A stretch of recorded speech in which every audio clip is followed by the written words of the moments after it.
Hi, this is Nick from DentalRx, and today I wanted to make a follow-up video for the FlutterFlow Imagine competition. So within the competition, DentalRx placed in the top 3 for design, which we're super happy about, and we wanted to detail how in the prescriptions template module, how everything comes together in a nice flow. So let's first take a look at the module. We can click on these cards, select medications, check the medications against monographs,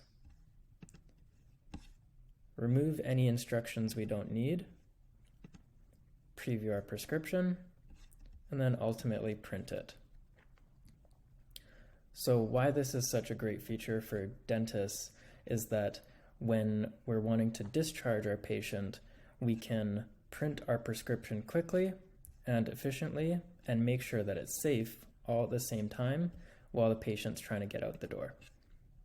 So let's take a look at how this comes together in FlutterFlow. Starting with our templates menu, we see that in FlutterFlow, we've arranged multiple cards, essentially stacking them in a column, and we make these cards buttons that pass information from our database to the next page. We make sure for each card to query the appropriate document from our templates collection, and we do that by using a filter, where we make sure that the document ID, which is a field within that document, is equal to the text of our card. Next thing we do is we set an action to pass our reference for that template to the next page. The next page, our standard RX, which RX just stands for prescription, has several things going on.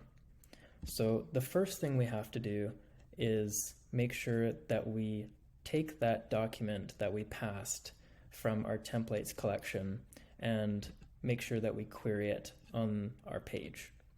So this allows us to fill the document ID, which is the title, as well as all these patient instructions, and we do that with a list view. Next thing that we have to do is set up our local page state variables.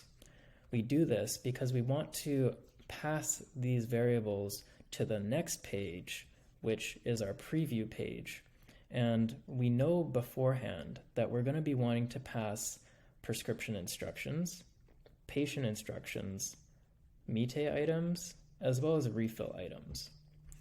So we set all of those up, and we know that they're going to be lists that we add to. Those essentially act as buckets for when we select items in our sub-collections. So talking about sub-collections, let's go how that works within Firestore. So taking a look at our Firestore database set up through FlutterFlow, we can see that we have our overarching collection, which is templates. The templates collection has documents within it that each act as their own prescription template. But within these documents, there are sub-collections, and each sub-collection contains drugs that have fields of dosage, generic name, mite, and refills. If this is sort of feeling like Inception to you, it's because it is, but FlutterFlow makes this process easy. Coming back to our prescription page, we can see that we used a list view to query our sub-collections, and each sub-collection that we queried, we made sure to dynamically generate each document within the list view. An additional problem that we had to figure out was being able to get multiple items from the fields within those documents to show sequentially. And we did that again by nesting another list view within our cards that are also generated from a list view. So this is where that inception part comes in. But like I said, FlutterFlow handled this very well. Now, each item we needed to add to our page state variable. And the way that we achieved this was when the check was clicked, we would add these items to our list, and we'd make sure to add them at the index that they were pressed. We would also do this for our patient instructions, but in this circumstance, we actually wanted them all added to begin with, and then if they were checked or unchecked, we would remove them from our page state variable. The way that we achieve this is we actually put an action when the page was loaded, and we would loop through each item in the patient instructions list and add all of those. The other functionality that we added to our template was a button that would take the user to the corresponding drug monograph. The way that we did this is we made sure that the monograph collection had a generic name that matched the generic name in our templates collection, or specifically our sub-collection within the templates collection. So since these generic names matched, we could simply pass the data to the monograph page, and we would make sure to pass the document ID. So lastly, we needed to make sure that when we press this button, we would navigate to our preview page, and again, we had to pass all of these page state variables as parameters.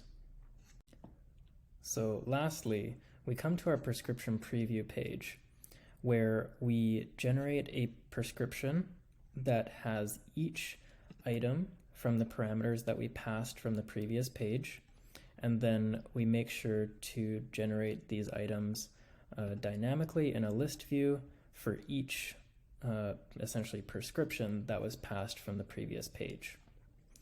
We also had to make sure that we queried another collection, which was our prescriber info, so that we could get the clinic name, their address, phone number, as well as their logo, the doctor's name, and prescriber ID for our prescription.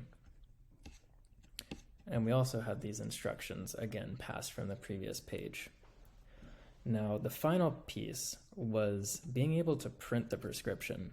And this wasn't immediately available out of the box from FlutterFlow.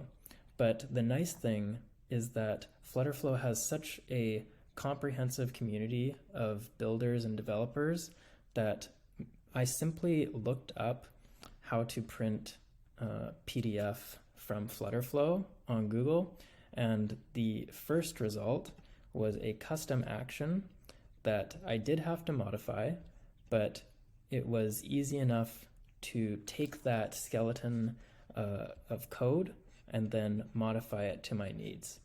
So again, this is the nice thing about FlutterFlow, in that there is such a great community of builders that if you have a question or if you need some type of custom action, you can usually find it just by searching through Google.